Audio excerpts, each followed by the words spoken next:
तो फिल्म की शुरुआत में हम एक भयानक रात में एक औरत को देखते हैं जो सुनसान खेतों में से गुजर रही थी और अचानक एक बूढ़ा आदमी आकर उसे किडनैप कर लेता है। वो औरत अपने आप को छोड़ने के लिए उससे अपनी जान की भीख मांगती है, पर वो आदमी उसकी एक नहीं सुनता। यहाँ वो आदमी उसे मारना नहीं चाहता था, बल्कि उसके साथ कुछ बहुत ही अजीब करना चाहता था। कुछ देर में उस बूढ़े आदमी की एक साथी भी यहाँ आ जाती है और ये लोग अजीबोगरीब रिचुअल्स शुरू कर देते हैं, जैसे वो ब्लैक मैजिक कर रहे हों। इसी सारे रिचुअल के दौरान ये लोग एक डैगर उठाते हैं और उसे आग पर गर्म करते हुए उसके बाद उस लड़की की जुबान काट देते हैं। यहाँ अजीब हलचल होती है और हमें पता चलता है कि इस टाइम इन्होंने यहाँ पर एक शैतान को बुलाया था, जो अब इस लड़की की बॉडी के अंदर आ गया है। यानी इन लोगों ने शैतान को बुलाने के लिए इस लड़की की बॉडी को वेसल के तौर पर इस्तेमाल किया था। इस सब के बाद वो बूढ़ा आदमी इस लड़की को अपने घोड़े के पीछे काट लगाकर ले जाने लगता है, लेकिन आधे रास्ते में ही उसे अजीब सी आवाज सुनाई देती है और वो जब पीछे मुड़कर दिखता है तो पता चलता है कि वो लड़की गायब हो चुकी थी। इसी लम्हे उसे खेतों में से एक विसल की यानी सीटी की आवाज सुनाई देती है और वो पहले से भी ज्यादा डर जाता है, जैसे वो जानता हो कि सिटी का मतलब क्या था। कार्ड को घोड़े से आजाद करते हुए वो तेजी से अपना घोड़ा दौड़ाता है ताकि अपनी जान बचाकर यहाँ से भाग सके, लेकिन अचानक ही वो पोजेस्ड हुई हुई लड़की उसके सामने आ जाती है और उस पर हमला करके उसकी जान ले लेती है। सीन कट होता है और अगली सुबह हमें एक कपल से मिलकर आ जाता है। सेबेस्टियन और उसकी वाइफ, ये दोनों शहर से उसी गांव में आए हैं जिस गांव में रात को वो अजीबोगरीब सीन्स हुए हैं। सेबेस्टियन यहाँ पर अपने डैड के फ्यूनरल के लिए आया था और अंदर जाने पर हमें पता चलता है कि सेबेस्टियन के डैड वही थे जिन्होंने रात को लड़की के ऊपर रिचुअल किया था। सेबेस्टियन अपने डैड के साथ बहुत ज्यादा अटैच था, इसीलिए उनकी मौत से वो बहुत ही ज्यादा दुखी हो गया था। अपने आप को संभालना उसके लिए पहले ही मुश्किल था, क्योंकि अभी चंद ही दिनों पहले उनकी बेटी भी उन्हें इस दुनिया से छोड़कर चली गई थी। सेबेस्टियन की वाइफ निकोल अपनी बेटी की मौत का जिम्मेदार अपने आप को समझती है, इसीलिए वो आज तक डिप्रेशन में भी है। सेबेस्टियन इस टाइम अपनी वाइफ को समझाता है कि हमें स्ट्रॉन्ग रहना होगा, क्योंकि हमने अभी अपनी मॉम को भी सहारा देना है। जब सेबेस्टियन अपनी मॉम को सहारा दे रहा था, इस दौरान वो देखता है कि एक अजीब सी औरत उसके डैड के पास आकर खड़ी हुई थी। उसका खड़ा होना नॉर्मल नहीं था, वो यहाँ पर एक अजीब किस्म का रिचुअल करने लगी थी सेबेस्टियन के डैड के कॉफिन के ऊपर। सेबेस्टियन ये चीजें दिखता तो है, लेकिन फिलहाल के लिए इग्नोर कर देता है। खैर, फ्यूनरल के बाद अगले दिन हमें दिखाया जाता है कि ये लोग डिनर कर रहे थे। सेबेस्टियन अपनी मॉम से कहता है कि अब आपको हमारे साथ शहर चलना चाहिए, पर सेबेस्टियन की मॉम राजी नहीं थी।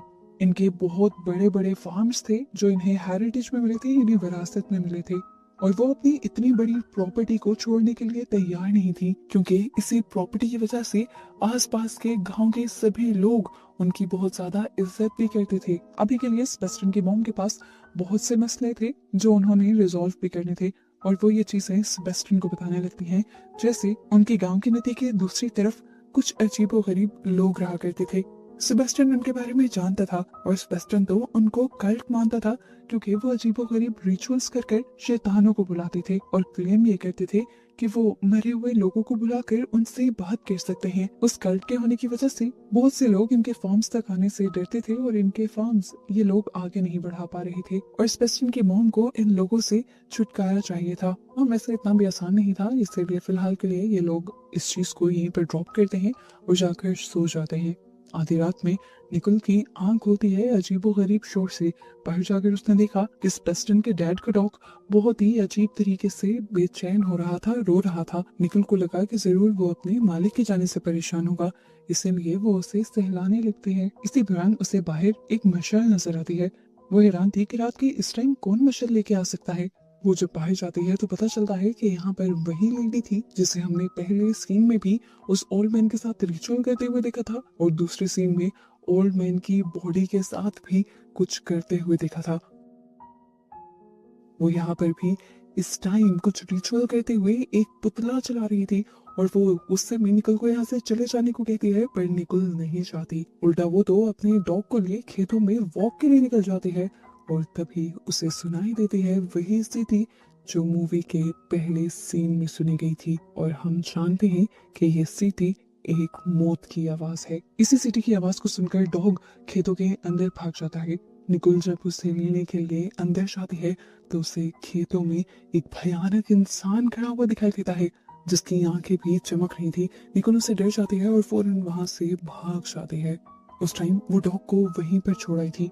सुबह होने पर भी उसने देखा कि डॉग घर वापस नहीं लौटा था। वो उसे ढूंढने के लिए भी जाती है पर डॉग उसे नहीं मिलता और वो बहुत ज्यादा कंफ्यूज हो जाती है कि आखिर वो डॉग कहाँ जा सकता है। इस बारे में वो किसी को बताती भी नहीं। अब वो स्वेस्टन के घर को एक्सप्लोर करने लगी थी और उसे लाइब्रेरी में एक बहुत ही अजीब किताब मिलती है, जिसे खोलने पर और पढ़ने पर उसे पता चलता है कि ये ब्लैक मैजिक से रिलेटेड है। इससे पहले कि वो कुछ और पढ़ पाती या समझ पाती कि ये किताब यहाँ पर क्यों है, इजाबेल यानी स्वेस्टन की मॉम आकर उससे ये बुक ले लेती है। फिर निकोल को दोबारा से उस डॉग की याद सताने लगती है और वो अब वहां से एक घोड़ा लेकर निकलती है ताकि जंगल में डॉग को ढूंढ सके। जंगल में भी उसे कहीं डॉग नहीं मिलता, लेकिन वहां पर उसे एक लकड़ी से बना ब्रिज मिल जाता है जहाँ पर घोड़ा तो नहीं जा सकता था लेकिन वो जा सकती थी। इस पुल को क्रॉस करने के बाद वो पहुंचती है उसी जगह पर जहाँ वो कल्ट था, वही कल्ट जो क्लेम करता था कि हम मरे हुए इंसानों से बात कर सकते हैं। और इस टाइम ये सारे कल्ट के लोग वहाँ पर मिलकर एक रिचुअल भी कर रहे थे। ये रिचुअल एक लड़की के ऊपर हो रहा था। ये लोग उस लड़की के अंदर किसी की सोल को बुलाने की कोशिश कर रहे थे। एक चाकू आग में गर्म करते हुए बाद में वो इस लड़की की जुबान काट देते हैं और एकदम से उस लड़की की आवाज और बिहेवियर बदल जाते हैं। साफ पता चलता है कि वो लड़की किसी के पोजेशन में आ गई है। ये लोग भी खुश हो जाते हैं क्योंकि इनका रिचुअल पूरा हो गया था, लेकिन इन्हें नहीं पता था कि इस टाइम जिसकी सोल को इन्होंने इस बॉडी में बुलाया था वो आई ही नहीं थी। जो सोल इस बॉडी में आई थी वो दूर खड़ी निकोल को देख लेती है और उसे मॉम कहकर पुकारती है। और निकोल को लगता है कि इस टाइम उस बॉडी में उसकी बेटी की सोल आ गई। वो लड़की जिस डायरेक्शन में देख रही थी, कल के लोग भी उसी डायरेक्शन में जब देखते हैं तो उन्हें निकोल नजर आती है। वो उसके पीछे भागने लग जाते हैं और अपनी जान बचाने के लिए निकोल भी वहां से फुल स्पीड से भागती है। लेकिन पुल क्रॉस करने पर उसे पता ये चलता है कि वहां पर उसे जो घोड़ा बांधा हुआ था वो वहां से गायब हो चुका है। हम देखते हैं कि घोड़ा अपनी जगह पर वापस पहुंच गया था और स्पेस्टन घोड़े को अकेला आते देखकर ये समझ गया कि जरूर उसकी वाइफ किसी खतरे में है, इसीलिए वो अपने साथियों को लिए निकोल को ढूंढने के लिए निकल जाता है। काफी देर ढूंढने के बाद आखिर आधी रात के वक्त निकोल मिल ही जाती है। घर आने पर पता चलता है कि स्पेस्टन की मॉम भी बहुत ज्यादा परेशान थी और उन्होंने भी अभी तक खाना नहीं खाया था। ये लोग मिलकर खाने के टेबल पर बैठ जाते हैं और स्पेस्टन की मॉम निकोल से कहती है कि आइंदा के बाद ऐसा कुछ मत करना। स्पेस्टन की डैड की मौत भी ऐसे ही बेएहतियाती की वजह से हुई थी। वो भी रात को यहाँ गांव में निकल जाते थे और मुझे यकीन है कि उनकी मौत के पीछे जरूर वही कल्ट वाले होंगे। इस टाइम स्पेस्टन भी आकर कहता है मुझे भी लगता है कि कल्ट वाले जरूर कुछ ना कुछ कर रहे हैं, क्योंकि दिन ब दिन हमारे रंच से जानवर भी गायब हो रहे हैं। ये लोग हालांकि ये बातें निकोल को समझाने के लिए ही कर रहे थे, लेकिन निकोल इनकी बातें सुन ही कहा रही थी। उसके जहन में वही दोपहर वाली बात चल रही थी जब उस लड़की ने उसे मॉम कहकर पुकारा था। उसे लगा कि जरूर वो उसकी बेटी ही है जो उस बॉडी के जरिए निकोल से कांटेक्ट करना चाह रही है। इसीलिए वो फैसला करती है कि अब वो जाकर उस औरत से मिलेगी जो उस रात उसे रिचुअल करती हुई दिखाई दी थी। इस औरत का नाम हमें पेट्रा पता चलता है। निकोल पहले से ही जानती थी कि पेट्रा एक विच है, एक जादूगर है और वो कुछ भी कर सकती है। वो उसे जंगल में हुई सारी बात बताती है कि किस तरह उस लड़की ने उसे मॉम कहकर पुकारा था और अब वो उसकी बेटी को बुलाना चाहती है। पर पेट्रा कहती है मैं ऐसा नहीं कर सकती, हालांकि मैं भी उसी गॉड की पूजा करती हूँ जिस गॉड की पूजा उस कल्ट के लोग करते हैं। पर आजकल मेरा कोई भी रिचुअल करना बहुत ही ज्यादा खतरनाक हो सकता है, क्योंकि बाहर एक आजाद एंटिटी है विस्लर जो किसी की भी बॉडी को लेने की कोशिश में है इस टाइम। अगर इस टाइम हमने कोई ऐसा रिचुअल किया तो वो शैतानी एंटिटी विस्लर उस बॉडी में आ जाएगी और यहाँ पर बहुत कुछ गड़बड़ हो जाएगा। पेट्रा जानती थी कि निकोल अभी पास नहीं आएगी, वो जरूर किसी न किसी के जरिए वो रिचुअल करवाएगी, इसीलिए वो उसे एक प्रोटेक्शन वाला धागा भी दे देती है। जिसके बाद निकोल घर आ जाती है और अपने हस्बैंड से भी वो सारी बात करती है। वो उसे कहती है कि मैं रिचुअल करना चाहती हूँ जिससे मैं एक मर्तबा अपनी बेटी से कांटेक्ट कर पाऊँ, पर सेबेस्टियन उसे ऐसा करने से मना कर देता है। सेबेस्टियन उसे समझाता है कि ये सब चीजें बकवास हैं, ऐसा कुछ नहीं हो सकता। मरे हुए लोगों से ना तो बात हो सकती है, ना ही वो इस दुनिया में वापस आ सकते हैं। लेकिन निकोल अपने हस्बैंड की भी नहीं सुनती और अगली सुबह उस कल्ट के पास ही चली जाती है इस सारे काम को करने के लिए। पर कल्ट के लोग भी उसके लिए ये रिचुअल करने से इनकार कर देते हैं, क्योंकि वो बताते हैं कि जिस औरत को वो वेसल बनाकर उसके अंदर सोल्स को बुलाया करते थे, एक तो वो औरत गायब है और दूसरा सबसे बड़ा खतरा विस्नर नाम की एंटिटी है जो इस जंगल में आजाद घूम रही है। वही पेट्रा वाली बात, वो कहते हैं कि ऐसे टाइम में अगर हमने रिचुअल किया तो हमें लगता है कि विस्लर की सोल किसी न किसी बॉडी को अपने कब्जे में ले लेगी। निकोल इन सब की मिन्नतें करने लगती है। वो इन सबको बताती है कि किस तरह डैनी की मौत हुई थी। सब लोग इमोशनल तो होते हैं पर फिर भी उसकी मदद करने से मना कर देते हैं। अब वो बहुत ज्यादा ना उम्मीद हो चुकी थी। वो वापस आ ही रही थी कि उसके पीछे एक आदमी आता है जो उस कल्ट वालों का ट्रांसलेटर भी था। कल्ट के लोग कोई दूसरी जुबान बोलते थे, इंग्लिश नहीं बोलते थे, और ये बंदा ही सब लोगों की बातें कल्ट को ट्रांसलेट कर कर बताता था। वो आदमी निकोल से कहता है कि मैं आपकी मदद के लिए तैयार हूँ, लेकिन एक शर्त पर मैं ये सारा खतरा मोल लूंगा। अगर आप मुझे $3000 देंगी। निकोल फौरन मान जाती है और ये लोग डील कर लेते हैं। जबकि दूसरी तरफ सेबेस्टियन, जो अपनी वाइफ को ढूंढने के लिए निकला था, उसे अपने डॉग की लाश मिल जाती है जो बहुत ही बुरी हालत में थी। उसका साथी उसे बताता है तुम्हारे डैड की लाश भी इसी तरह बुरी हालत में हमें मिली थी जंगल के अंदर। और ये चीज सुनकर सेबेस्टियन बहुत ज्यादा सरप्राइज हो जाता है, क्योंकि उसकी मॉम ने तो उसे बताया था कि उसकी डैड की मौत सिर्फ घोड़े से गिरकर हुई थी। यानी यहाँ पर कुछ तो मिस्ट्री थी जो उसकी मॉम भी उससे छुपा रही थी। घर आकर जब वो सारी सच्चाई अपनी मॉम से पूछता है तो इस मर्तबा उसकी मॉम भी झूठ नहीं बोलती और कह देती है कि हाँ, तुम्हारे डैड की मौत भी बहुत ही अजीब तरीके से हुई थी और मैंने तुम्हें इसलिए नहीं बताया कि तुम परेशान ना हो जाओ। ये सुनकर सेबेस्टियन को गुस्सा आने लगा था। उसे लगने लगा था कि जो कुछ भी हुआ जरूर उस कल्ट की वजह से ही हुआ है।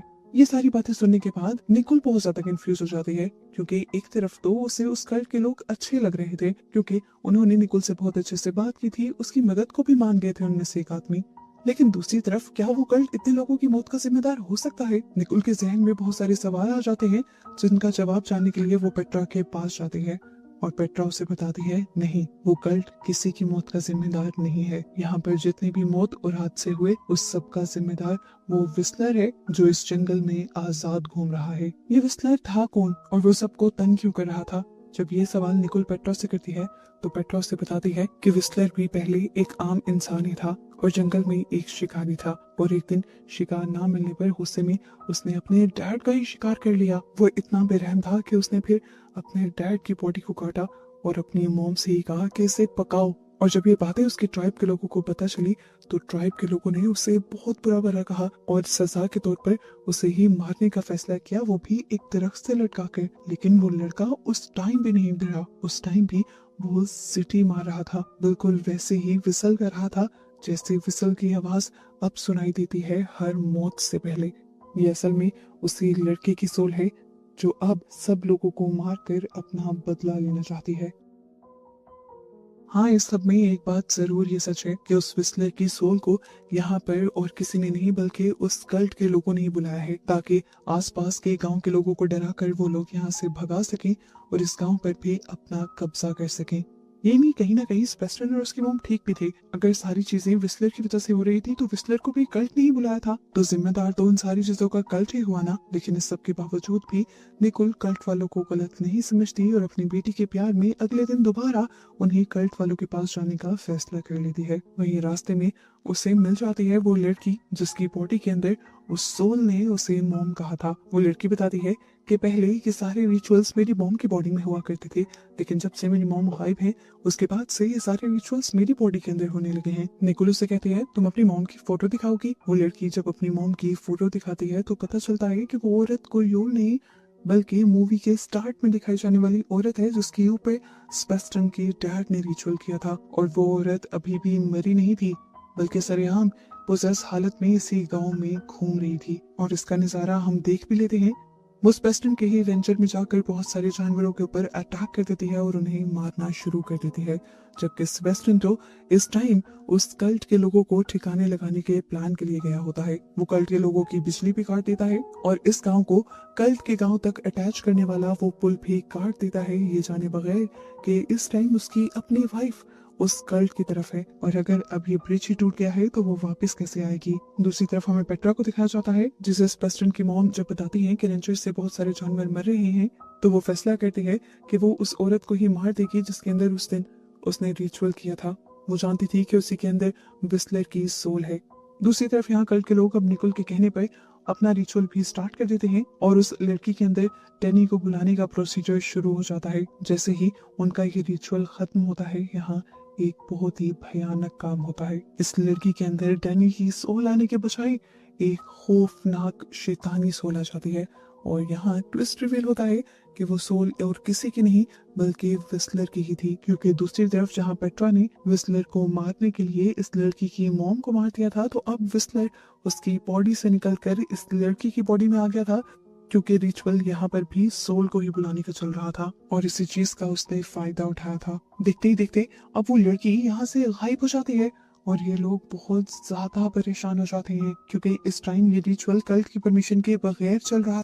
कल्ट के एक दो लोग ही सिर्फ निकोल का साथ दे रहे थे और वो लोग भी बहुत ज्यादा परेशान हो गए। ये लोग उस लड़की को ढूंढने के लिए घर के अंदर चले जाते हैं और उन्हें वहां पर वही सिटी सुनाई देती है जिसकी कहानी निकोल ने सुनी हुई थी। इसीलिए वो अपने साथी को लेकर वहां से भाग जाती है, जबकि दूसरी तरफ हमें दिखाया जाता है कि वो पोसेस लड़की अब अपने ही डैड को मार चुकी थी। कल के गांव को पार कर जैसे ही निकोल अपने गांव में आने वाली थी, तब उसे पता चला कि पुल तो सेबेस्टियन तोड़ चुका है। अपनी जान उसे बचानी थी, इसीलिए वो फौरन नदी में कूद जाती है ताकि वो अपने घर वापस जा सके। निकोल जब बुरी हालत में सेबेस्टियन को दिखती है तो सेबेस्टियन को लगता है कि उसके साथ कुछ बुरा कर दिया है कल्ट वालों ने, इसीलिए वो उन्हें मारने के लिए निकल जाता है बिना निकोल की कोई बात सुने। निकोल उसे रोकती रह जाती है और तंग आकर फिर वो सेबेस्टियन की मॉम के पास जाती है और उसे सब कुछ बताती है।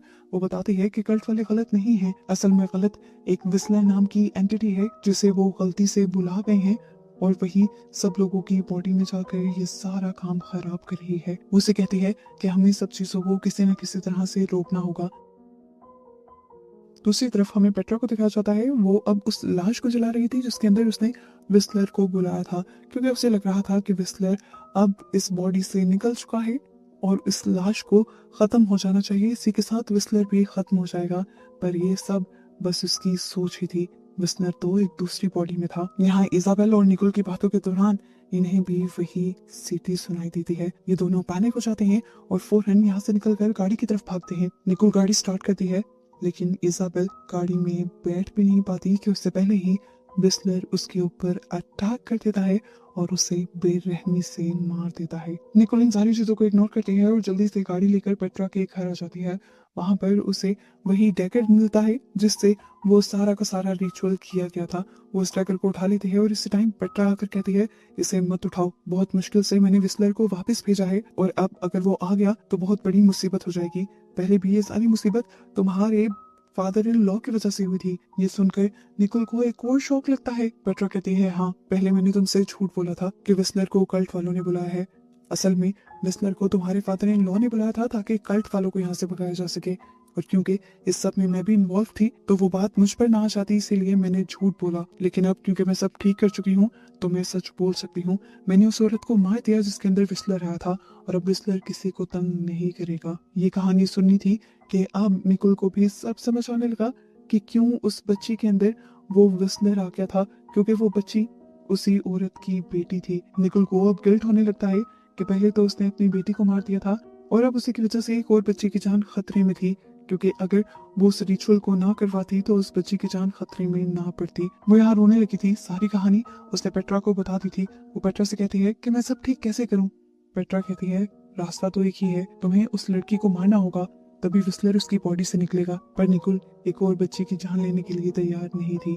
वो कहती है, तुम मेरे ऊपर रिचुअल करो ताकि वो विस्लर मेरी बॉडी में आ जाए और फिर तुम मुझे मार देना। दूसरी तरफ अब हमें उस पोजेस हुई लड़की को दिखाया जाता है जिसके अंदर विस्लर है। वो जंगल में सेबेस्टियन के सारे साथियों के ऊपर हमला करते हुए उन्हें मारते हुए दरख्तों से उल्टा लटका देती है और उसके बाद फाइनली सेबेस्टियन के ऊपर भी हमला कर देती है और आखिर सेबेस्टियन को भी काबू करते हुए वो उसे दरख्त से उल्टा लटका देती है। लेकिन इससे पहले कि वो सेबेस्टियन को मार देती, यहाँ पर रिचुअल शुरू हो जाता है निकोल के अंदर विस्लर को बुलाने का।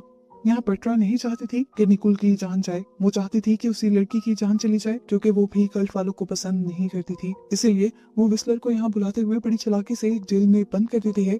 लेकिन निकोल को यह मंजूर नहीं था कि उसकी वजह से एक बच्ची की जान चली जाए। इस सब के लिए वो अब पेट्रा को ही मार देती है और खुद से वो रिचुअल शुरू कर देती है। रिचुअल पूरा हुआ नहीं था कि सेबेस्टियन भी अपने आप को छुड़वाते हुए यहाँ आ गया और उस लड़की को मारने के लिए उसके ऊपर गन तान दी। निकोल ने उसे रोका और फिर वो जल्दी से एक कमरे के अंदर चली गई। उसने अपने इर्द गिर्द बहुत सारी आग जलाई और अपनी जुबान को उस डैगर से काटते हुए फाइनली उस रिचुअल को कंप्लीट कर लिया, जिसकी वजह से विस्लर अब उस लड़की की बॉडी को छोड़ते हुए निकुल की बॉडी में आने लगा था। निकुल अपने आप को जलाकर इस विस्लर को भी अपने साथ खत्म करना चाहती थी, लेकिन ठीक वक्त पर सेबेस्टियन ने यहाँ आकर निकुल की जान बचा ली। हमें पता चला कि वो विस्लर पूरी तरह निकुल की बॉडी में आ नहीं पाया था, क्योंकि निकुल ने यहाँ पर एक सेफ्टी वाला धागा बांधा हुआ था जो पेट्रा ने ही उसे दिया था। एक बॉडी से निकलकर विस्लर वापस उस बॉडी में नहीं जा सकता था और निकुल की बॉडी में वो पूरी तरह आ नहीं पाया था। इसी वजह से विस्लर अब किसी भी बॉडी को पोजेस नहीं कर पाता और आजाद हो जाता है। यहाँ गांव के लोग निकुल को होश में लाने की कोशिश करते हैं, लेकिन काफी देर तक वो होश में नहीं आती। हमें दिखाया जाता है कि बेहोशी के वक्त में वो अपनी बेटी से मिल रही थी। वो अपनी बेटी को गले लगाती है, उससे माफी मांगती है और यहाँ उसका सारा गिल्ट धुलने लग जाता है। होश में आने के बाद निकुल अब अपने आप को ठीक महसूस कर रही थी। वो जल्दी से उस लड़की को गले लगा लेती है जिसकी जान उसकी वजह से खतरे में गई थी। फाइनली सब ठीक हो गया था। निकुल और सेबेस्टियन फैसला करते हैं कि अब वो उस लड़की को अपनी बेटी बना लेंगे, क्योंकि उसकी मॉम और डैड तो उन्हीं की वजह से मारे जा चुके थे। यहाँ सेबेस्टियन की भी सारी गलतफहमी दूर हो गई थी कि वो कल्ट वाले बुरे लोग हैं, इसीलिए वो कल्ट वालों के साथ भी अब अच्छा बर्ताव करने लगता है। और यहाँ हमें लगता है कि मूवी की हैप्पी एंडिंग हो गई, पर ऐसा नहीं होता। मूवी के पोस्ट क्रेडिट सीन में हमें नदी के पास 3 बच्चों को दिखाया जाता है और उनमें से एक लड़की के पास वही डैगर था जिससे हमेशा वो रिचुअल किया जाता था। दूरी हमें उसी सिटी की आवाज भी सुनाई देती है और इससे हमें पता चलता है कि विस्लर इन बच्चों के आस पास ही है और आगे वो क्या करने वाला है, इसी मिस्ट्री के साथ ये मूवी यहाँ खत्म हो जाती है।